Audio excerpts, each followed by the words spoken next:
Kamusta mga Kapinoms TV? Niloloko ka ba ng paborito mong sanggupsalan nang hindi mo namamalayan? Oo, sa halagang 199, 499 o kaya 699, kahit mukhang panalo ka sa unlimit, may mga taktika na tahimik na kumokontrol sa kung gaano karami ang kakainin mo.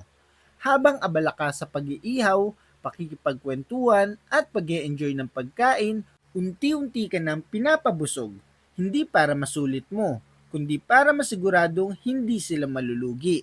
Hindi ito simpleng kainan. Isa itong sistemang pinag-isipan mula sa dami ng side dishes sa bilang ng serving hanggang sa lasa ng karne. At sa video na ito, pag-uusapan natin kung paano ka niloloko at kung bakit kahit gaano ka kalakas kumain, panalo pa rin ang negosyo. Handa ka na ba? Simulan na natin. Number 1, the carb trap. Binubusog ka bago pa dumating ang karne. Pag upo mo pa lang, mapapansin mo agad na puno na ang mesa. Kanin, kimchi, japchae, patatas, lettuce at kung ano-ano pang side dishes. Mukhang bonus, mukhang generous. Pero sa totoo lang, ito ang unang hakbang para limitahan ang kakainin mong karne.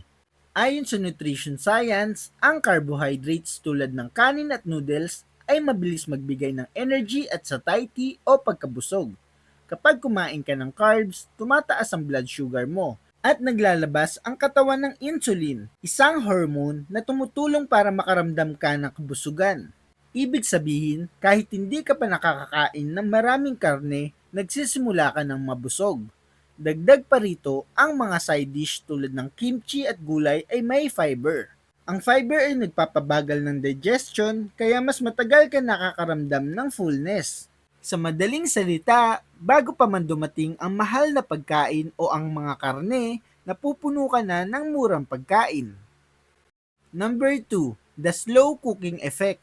Pinapahintay ka para mas mabilis kang mabusog. Sa sangyupsal, ikaw ang nagluluto. Hindi tulad ng fast food na isang order lang ay pwede ka nang kumain agad. Dito, kailangan mong maghintay, painitin ng grill, ilagay ang karne, baliktarin, hiwain at lutuin na maayos. Mukhang normal lang, pero may malaking epekto ito sa katawan mo. Ayon sa scientific studies, tumatagal ng humigit kumulang 15 hanggang 20 minutes bago maramdaman ng utak na busog ka na. Habang naghihintay ka sa pagluluto ng karne, unti-unting tumataas ang signal ng kabusugan sa utak mo. Kaya kahit paunti-unti pa lang ang nakakain mo ay pakiramdam mo ay sapat na. Kung mabilis ang serving, baka mas marami kang makain. Pero dahil mabagal ang proseso, nabubusog ka habang naghihintay, hindi habang kumakain. Number 3, high-fat meat. Mas mabilis kang maumay. Mapapansin mo na ang karne sa sanggipsal ay madalas may halong taba. Minsan manipis, minsan makapal. Hindi ito aksidente. Ang fat o taba ay may 9 calories per gram kumpara sa 4 calories lang ng protein. Ibig sabihin, mas mataas ang energy na nakukuha mo kahit kaunti lang ang kain mo. Bukod pa doon, ang taba ay mas mabagal tunawin ng katawan. Kapag kumain ka ng fatty food, mas matagal itong nananatili sa tiyan, kaya mas mabilis kang nakakaramdam ng kabusugan. May isa pang epekto, ang tinatawag na pagkaumay. Kapag paulit-ulit kang kumakain ng matatabang pagkain, mas mabilis kang magsawa. Ito ay natural na response ng katawan para maiwasan ang sobrang calorie intake. Ang resulta, hindi mo kayang kumain ng tuloy-tuloy ng maraming karne, kahit gustuhin mo pa. Number 4, the salt and sugar trick. Pinapainom ka para mas mabilis kang mabusog. Napansin mo bang ang marinade ng karne ay sobrang flavorful? Maalat, matamis, o minsan pareho? Hindi lang ito para sumarap ang pagkain, may purpose ito. Ang sodium, asin, at sugar ay parehong nakakapag-trigger ng uhaw. Kapag kumain ka ng maalat o matamis, mas mapapainom ka ng tubig, juice, iced tea o soft drinks. At dito pumapasok ang epekto.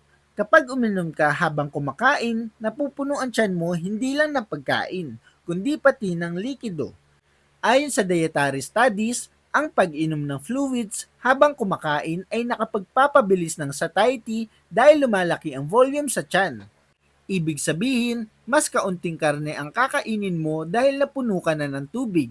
At bonus pa, kadalasan may bayad ang drinks.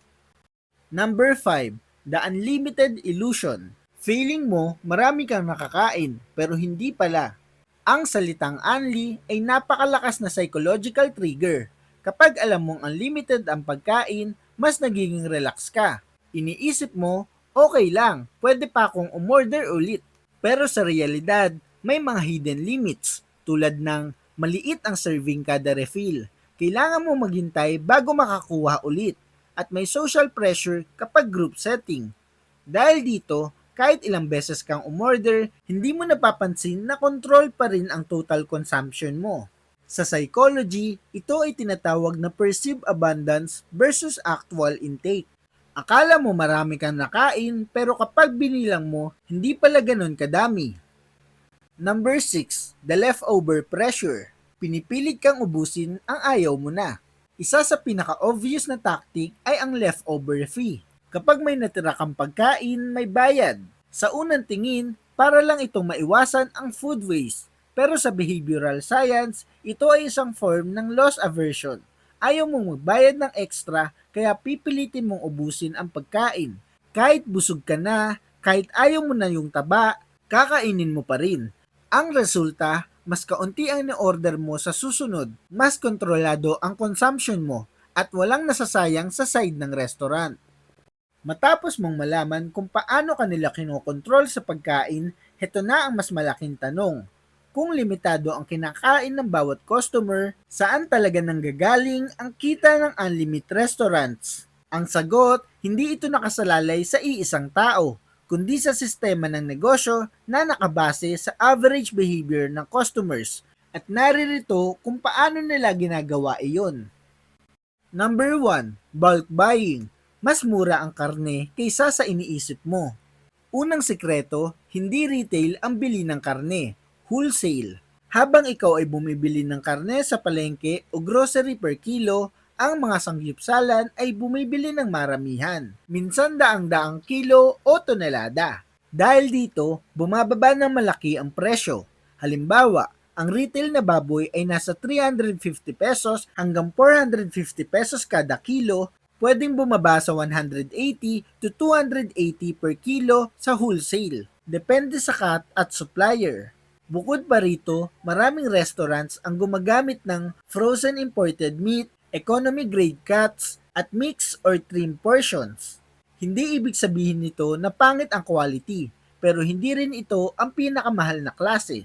Sa madaling salita, ang premium na nakikita mo sa mesa ay mas mura sa supply chain, kaya kahit kumain ka ng ilang plato, hindi agad nalulugi ang restaurant.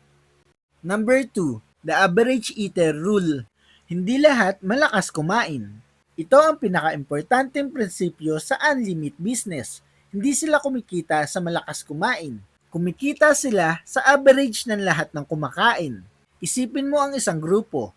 Isang tao, kayang umabot ng 12 hanggang 15 plates. Ang dalawang kasama nito ay average lang, 5 to 7 plates. At ang dalawa pa mabilis mabusog, 2 hanggang 3 plato. Sa huli, ang kabuang kinain ng grupo ay balanse.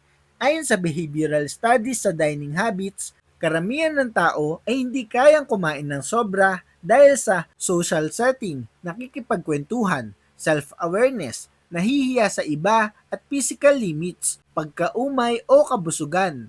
Ibig sabihin, mas marami ang konti lang kumain kaysa sa halimaw kumain. At ang bayad ng mga light eaters ang bumabawi sa cost ng heavy eaters. Number 3, zero labor cooking. Ikaw ang nagluluto, tipid sila sa gastos. Sa normal na restaurant, malaki ang gastos sa kitchen staff. Nariyan ang chef, cook at food prep staff. Pero sa sangyupsal, ikaw ang nagluluto ng sarili mong pagkain. Ikaw ang nag-iihaw, nagbabaliktad at nag-a-adjust ng apoy. Sa ibang lugar, ikaw pa ang kukuha ng sarili mong side dishes, self-service. Ang resulta, mas kaunting empleyado equals mas mababang operational cost. Sa business perspective, napakalaking tipid nito buwan-buwan. At ang mas nakakatuwa, Ang pagluluto o pag-iihaw ng sarili ay hindi ito nakikita ng customer bilang trabaho. Nakikita nila ito bilang experience. Number 4, drinks and add-ons. Dito lumalaki ang kita. Habang ang unlimit ay may fixed price, ang mga drinks at add-ons ay kadalasang may hiwalay na bayad. At dahil sa mga tactics na napag-usapan natin sa unang part, maalat, matamis, fatty food, mas napapadalas ang inom ng customer. Halimbawa, iced tea, soft drinks, cheese dips, at extra side dishes. Ang mga ito ay may mataas na profit margin. Sa food industry, ang drinks ay isa sa pinakakumikitang item dahil mababa ang puhunan pero mataas ang presyo. Kaya habang iniisip mo sa karne umiikot ang negosyo, sa totoo lang, malaking bahagi ng kita ay galing sa inumin at add-ons. Number 5, controlled serving. Hindi unlimited ang bilis ng refill. Kahit only ang concept, hindi ito instant. Kapag umorder ka, may waiting time, may time limit sa kada serving, kailangan mong ubusin bago makapag-refill. Ito ay isang form ng inventory control. Sa halip na ibigay agad ang maraming karne, binibigay ito ng paunti-unti.